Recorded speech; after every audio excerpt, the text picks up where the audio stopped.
नमस्कार दर्शक बंधु ग्रीन ओडिशा चैनल को आपण समस्त को स्वागत। प्रथमतः आम भिडियोटी को देखुथिबारु आपण मानकु बहुत बहुत धन्यवाद। आज आम एमिति एक सार विषय जानिबा जहाँकि आम सबु बेले एनी टाइम जो गछरे चाहिबा सेई गछरे देई परिबा। तो डेरी नकरी आसंतु जानिबा सेई सारटी को आम किपरि प्रस्तुत करिबा। प्रथमे आम किछि गोबर खत नबा जहाँकि नेचुरल उपाय रे गोबर खतरे परिणत होइथिबो। सेथिरु आमे प्राय गोटे कढ़ाई गोबर खत नबा। खत गुड़िक जदि ओदा थिबो आपण माने प्रथमे खत गुड़िक खरारे सुखे नियंतु। आउ जदि प्रथमरु खत सुखिला अछि ताहले सुखेबा दरकार नाही। एहा परे जेतिकी गोबर खत टेला अछि से टेला गुड़िक आमे भांगी दबा एवं सेथिरे जहाँ भी आवर्जना अलिया अछि से सब को अलगा करि नबा।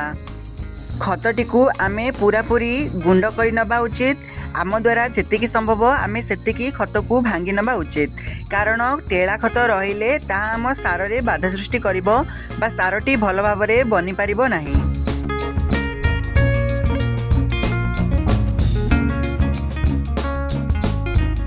गोबर खतटी को भल भाबरे प्रस्तुत करि सारला परे आमे सेथिरे किछि परिमाणर पाउंस खत मध्ये ऐड करि नबा।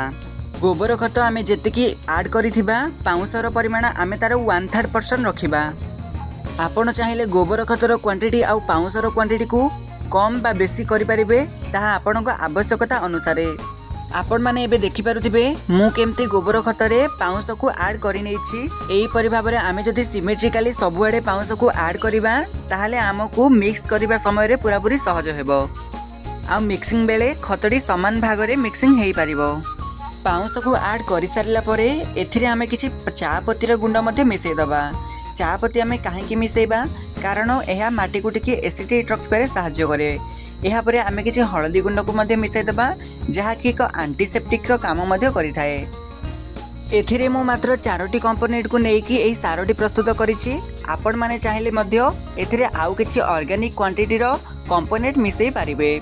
मने रखंतु जेहेतु मु कहिछि एहा आमे सब प्रकार गछरे मिसेबा, तेनु भूलरे भी एथिरे केमिकल फर्टिलाइजर रो यूज जमारो भी करिवेनी। काहेकि आपण जदि कटिंग लगेबा समय रे एही खतर बा एही सारर यूज करंती तेबे केमिकल कंपोनेंट द्वारा हमर जो कटिंग थाए से सब मरि जाई पारे। जदि आपण माने गछरे रेगुलारली पानी देई पारु नाहंती तेबे एही सार रे आपण माने कोकोपीट रो मध्य मिक्स करि परिबे। जदि वीडियोटी भल लगे तो वीडियो को लाइक करी चैनल को सब्सक्राइब करंतु।